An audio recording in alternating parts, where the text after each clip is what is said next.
Bonjour, nos skippers vont bientôt prendre le large. Amina, peux-tu me donner le sommaire d'aujourd'hui, s'il te plaît? Oui, bien sûr. On retrouve Ala qui va interviewer Jean Le Cam, Safia qui interviewe Philippe Tobrojas et qui va nous parler des foils, et puis Olivier qui va me parler des océans et de la réchauffement climatique. Bon, on lance notre dernier générique. Générique.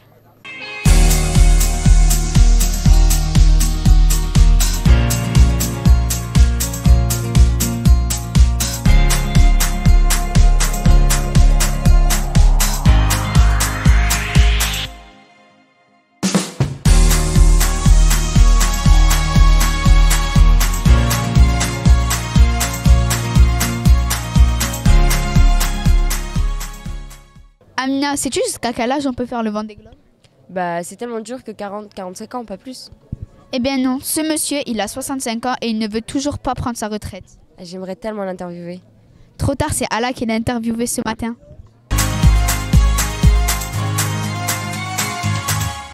Bonjour. Bonjour. Quelle a été votre première sensation pendant votre premier Vendée Globe?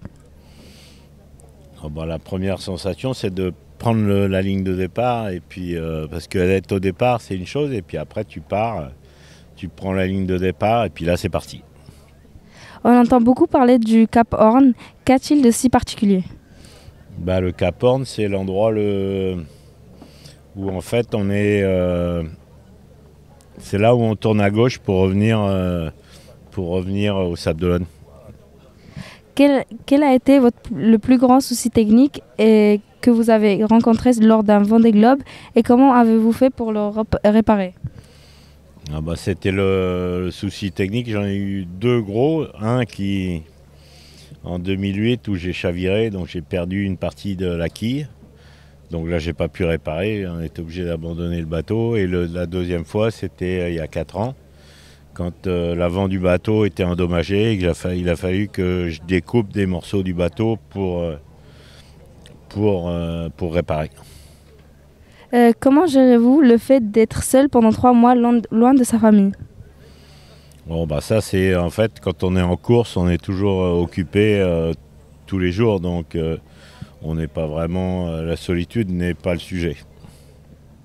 Comment allez-vous organiser votre réveillon de Noël dans le Vendée Globe? Le réveillon de Noël, on verra bien. Il y aura peut-être un menu particulier pour le repas, que je ne connais pas d'ailleurs, mais donc ce sera une surprise. Et puis après, Noël, on est tout seul, donc c'est pas un moment non plus très très rigolo.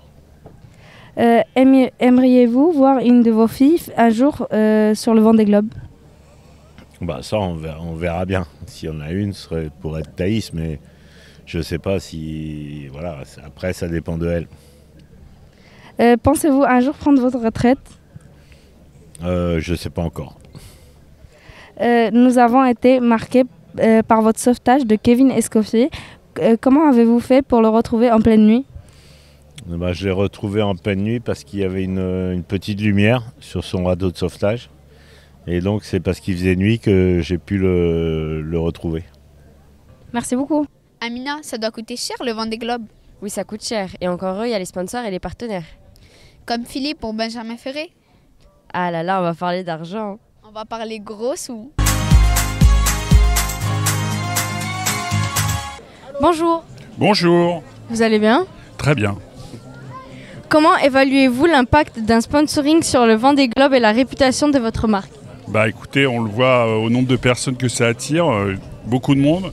Depuis maintenant, énormément de monde sur les pontons pour voir les bateaux, les engagements des skippers. Et on a toujours été intéressé par la voile parce que c'est un sport déjà qui permet de protéger la planète avec des grosses ambitions. Et on a toujours aimé sponsoriser la voile depuis de nombreuses années. Et le Vendée Globe fait partie de ces grandes courses. On l'appelle l'Everest des mers, c'est pas pour rien. C'est vraiment une belle aventure en tout cas pour le skipper et surtout ceux qui l'accompagnent. Depuis quand vous vous impliquez, vous, dans la voile? J'ai des cheveux blancs, donc ça fait très longtemps. J'ai commencé sur l'antichambre des IMOCA que vous voyez aujourd'hui, qui s'appelle la classe Mini 650. Donc on débute sur des petits bateaux de 6,50 m. Et on a commencé en 93, donc ça fait très longtemps pour toi, je pense. Êtes-vous vous-même un navigateur? Bah, tu es forcément passionné par la voile quand tu vas sur ces événements-là. Donc j'ai toujours aimé la voile, j'ai toujours fait de la voile et je continue à sponsoriser. Ça me permet aussi de monter sur ces machines des mers qui sont des formidables outils pour faire un Vendée Globe, quoi. Auriez-vous aimé participer vous-même à ce genre de course? Il y a longtemps peut-être, maintenant quand je vois l'implication c'est des vrais sportifs, parce qu'il suffit de rentrer dans un bateau pour comprendre qu'il est très difficile de rester pendant des mois, presque 90 jours pour certains, voire 100 jours sur des bateaux qui font énormément de bruit, qui sont très durs à utiliser. Je crois que j'aurais aimé, mais je suis un peu trop vieux maintenant. Bien qu'on ait un Jean Le Cam qui démontre que même avec de l'âge, on peut arriver sur les premières places. Êtes-vous sponsor d'autres sports? Ah bah oui, parce qu'il y a différentes passions. Alors je crois que vous venez de Toulouse, donc le sport de Toulouse c'est un peu le rugby. Donc on sponsorise aussi le rugby qui est un très beau sport, beaucoup de partage, beaucoup d'engagement et puis, qui attire beaucoup de monde et de tous les âges et de tous les horizons. Quel lien avez-vous avec les skippers que vous sponsorisez? Souvent un lien d'amitié parce que c'est des gens qui s'engagent sur une aventure qui est très difficile, c'est des aventures quand même risquées parce qu'ils vont se retrouver au point Nemo. Le point Nemo c'est le point le plus loin de la Terre. Je dirais que quand on les voit partir, on a un grand respect pour eux et on finit avec les années devenir amis, quoi. Depuis combien de temps êtes-vous sponsor au Vendée Globe? Le Vendée Globe, on a commencé en 2016. On est passé le dernier départ du Vendée Globe, il n'y avait pas beaucoup de monde. Je peux vous dire que les pontons ici, il n'y avait personne puisque c'était en 2020, année Covid. On était très peu, il y avait juste les sponsors qui accompagnaient les bateaux et c'était en tout cas un événement mémorable. Et qu'est-ce qui vous a poussé à soutenir Benjamin Ferré et Fabrice dans leur projet? Alors, Fabrice, c'est une aventure qui a commencé en 2016. Benjamin, c'est tout récemment. Je crois que c'est une affaire d'homme. On a rencontré un homme qui a envie de s'engager et qui était déjà engagé dans un sport. Il a eu la particularité d'avoir fait une école de commerce qui était proche de mon entreprise. Il est venu nous démarcher, puis on l'a accompagné sur ce prochain Vendée Globe. Et ça nous permet d'avoir deux bateaux. Deux skippers différents, tant du point de vue engagement que engagement vis-à-vis puisque Fabrice Amédéo s'engage plus sur la planète, la protection de la planète. Je crois que vous allez avoir la chance de visiter le bateau pour pouvoir justement voir quelle est sa mission. Sa mission, c'est pas forcément de gagner, mais c'est de démontrer qu'on peut faire beaucoup de choses avec la voile. Y a-t-il des projets ou événements futurs avec Benjamin et Fabrice que vous attendez particulièrement? On va déjà faire la première étape, c'est le Vendée Globe. C'est déjà une grosse course. Et puis après le Vendée Globe, je dirais qu'il y aura d'autres aventures. Il y a la route du Rhum, il y a la Transat Jacques Vabre. Il y a plein de courses où on va être passionné, engagé et puis toujours être à côté de ces deux skippers pour j'espère, longtemps. Merci beaucoup. Merci, au revoir. C'est qui les stars du Vendée Globe? Les foils. Les folles? Nous? Mais non, ça là derrière nous. Bon, on retrouve tout de suite les secrets d'Imoca. Bonjour. Bonjour. Comment allez-vous? Ça va super bien, il fait beau, on est proche du départ, tout va bien. Comment les foils permettent-ils au bateau de voler au-dessus de l'eau et pourquoi est-ce un avantage? Alors, déjà, pourquoi on arrive à voler? Parce que sur le foil, en fait, il y a une poussée verticale qui s'exerce. Et de l'autre côté du bateau, à l'opposé, on a la quille du bateau qu'on peut basculer, en fait, qui fait également une deuxième aile. Et donc, c'est ce qui permet en fait de soulever le bateau de l'eau. Donc ça, c'est la première chose. Et pourquoi c'est un avantage? C'est parce que du coup, on réduit en fait le frottement du bateau sur l'eau. Ça permet aussi de décoller des vagues et d'avoir une vitesse en fait qui est plus linéaire. On évite de suivre en fait constamment la vitesse des vagues et de s'arrêter à chaque fois dans une vague. Tous les skippers savent-ils utiliser les foils ou est-ce que cela demande une technique spéciale? On finit par apprendre, hein, parce que c'est un comportement un petit peu particulier de faire voler les bateaux. Mais oui, tout le monde, tous ceux qui aujourd'hui sont équipés de foil arrivent à bien se débrouiller dans l'utilisation du bateau. J'allais dire, finalement, le plus gros problème maintenant, c'est peut-être de réussir à freiner les bateaux, parce qu'on est capable d'aller très très vite en fait, dans certaines conditions. De quoi sont faits les foils et comment font-ils pour résister à la pression de l'eau? Les foils aujourd'hui sont quasiment entièrement en fibre de carbone. Voilà. Et donc on n'a plus trop de soucis là aujourd'hui. On arrive à avoir une certaine maturité sur le calcul en fait, de la structure des foils. Donc globalement ça se passe pas mal. Comment les skippers changent-ils de la position du foil selon la mer et le vent? Alors les foils, on a juste, je ne sais pas si vous voyez comment ça se passe, ils sont implantés dans le bateau, dans des puits, et on a juste la possibilité de les rentrer ou de les sortir. Et c'est une commande manuelle avec un système de ficelle qui arrive à l'arrière du bateau, et on a une commande pour le descendre et une commande pour le remonter. Quelles nouvelles inventions ont permis d'améliorer les foils sur les IMOCA? Je pense que ce qui nous a surtout beaucoup aidé, c'est le développement informatique. Aujourd'hui, on a des super maquettes numériques qui nous permettent de tester plein de choses. Et que ce soit en partie calcul pour les structures ou que ce soit en calcul hydrodynamique. Et c'est ça qui a vraiment fait avancer les choses.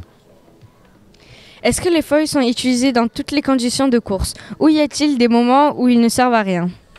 Il y a finalement assez peu de conditions où ils servent à rien. Ils servent à rien quand le bateau va vraiment très lentement, parce que ça ne génère pas suffisamment de poussée pour en tirer un avantage. Donc à ce moment-là, ça freine le bateau. Mais là, sur les conditions du Vendée Globe, c'est, je pense, moins d'1%. Enfin, c'est très très faible. Merci beaucoup. Et de rien. Bonne journée. Profitez. Au revoir. Amina, tu sais qu'il y a 7 continents dans le monde? Bah non, il n'y en a pas 7, il y en a 6. Le 7e continent est un continent fait que de plastique. J'ai pu rencontrer Olivier qui travaille chez Fabrice Amédéo et il m'a dit qu'il y avait de la pollution partout. Ça fait vraiment peur tout ça. Viens, on va le voir. D'accord, on va rencontrer Olivier avec mon interview.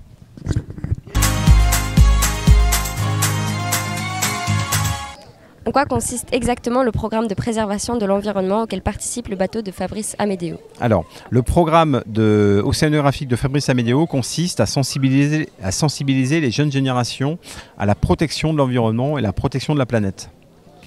Bonjour, je m'appelle Marie, je suis au lycée Alexandre Dumas à Saint-Cloud en terminale.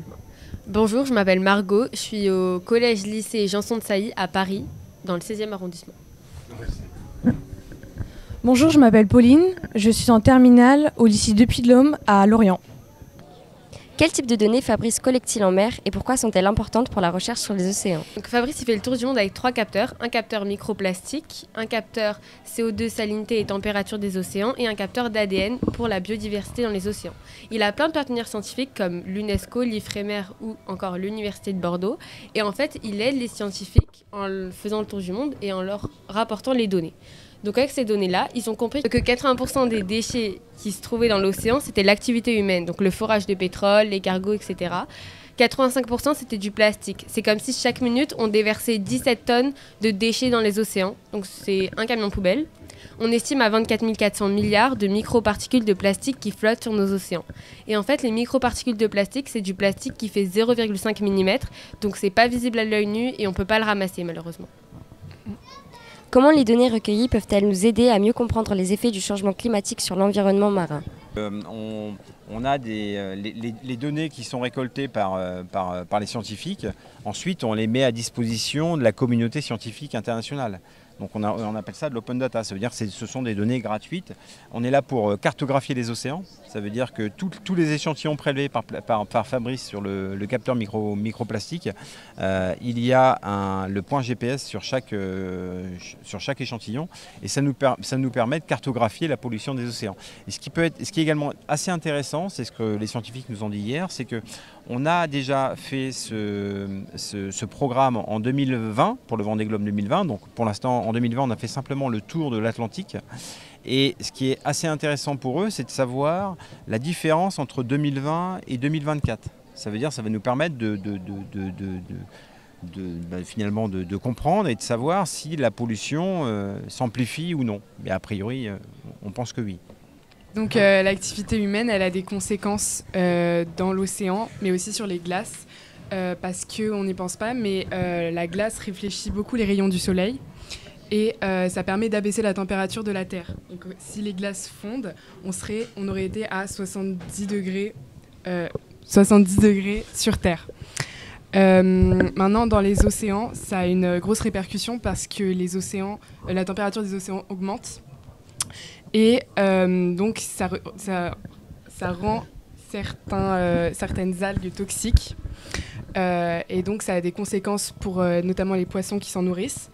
Et c'est pour ça qu'on a des coraux qui deviennent blancs, parce qu'on a ce qu'on appelle le zooxanthelle, qui, lorsque la température se réchauffe, devient toxique. Et les polypes vont donc les chasser, et c'est ce qui rend les coraux blancs, et notamment au niveau de la barrière de corail. Voilà, et c'est très compliqué de sauver les coraux. C'est pour ça qu'il faut faire attention. Voilà. En parlant d'activité humaine, ce bateau il est engagé à naviguer en 100% énergie renouvelable, donc l'énergie non fossile. Tout d'abord, sur le bateau, sur la coque, il y a des panneaux photovoltaïques, donc pour l'énergie solaire. Et en bas, il y a une turbine qui utilise l'énergie hydraulique. Voilà.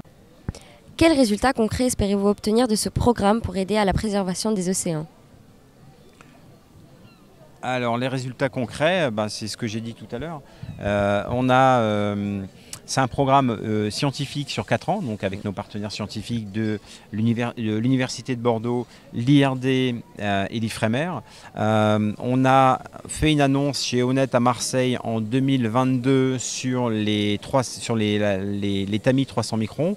Nous avons fait une webconférence à Aubernais chez Hager en 2023 où on a annoncé les résultats des 100 microns. Et là, on a fait une annonce à Ampacity chez Nexans, c'était il y a un mois, où on a annoncé les résultats des 30 microns. Et il s'avère que les résultats sont assez surprenants parce qu'on a trouvé dans ces... Je ne suis pas un scientifique, donc ils seront mieux le présenter que moi. Mais grosso modo, on a quand même... les microparticules de plastique sont partout. Il y en a partout dans l'océan. Et on a trouvé également de la fibre de cellulose. Et vous allez me dire, la fibre de cellulose, c'est bien, oui, mais ce qui n'est pas bien, c'est tout ce qui est additif. Et additif, c'est quoi ? C'est les colorants et les eaux de nos machines à laver. Donc finalement, on pense que c'est celui qui va acheter une bouteille d'eau à la mer qui pollue les océans, mais pas que. On est tous responsables de la pollution plastique des océans, à travers le plastique, mais aussi à travers à travers et surtout l'eau de nos machines à laver. Merci beaucoup. Merci, au revoir. Abonnez-vous au compte Instagram de Fabrice Amédéo. C'est la fin de notre séjour, mais c'est le début de leur aventure. On leur souhaite tout le courage et la patience de réussir le Vendée Globe et on vous retrouve en février pour accueillir nos héros. Bon, on va monter le ponton pour la dernière fois.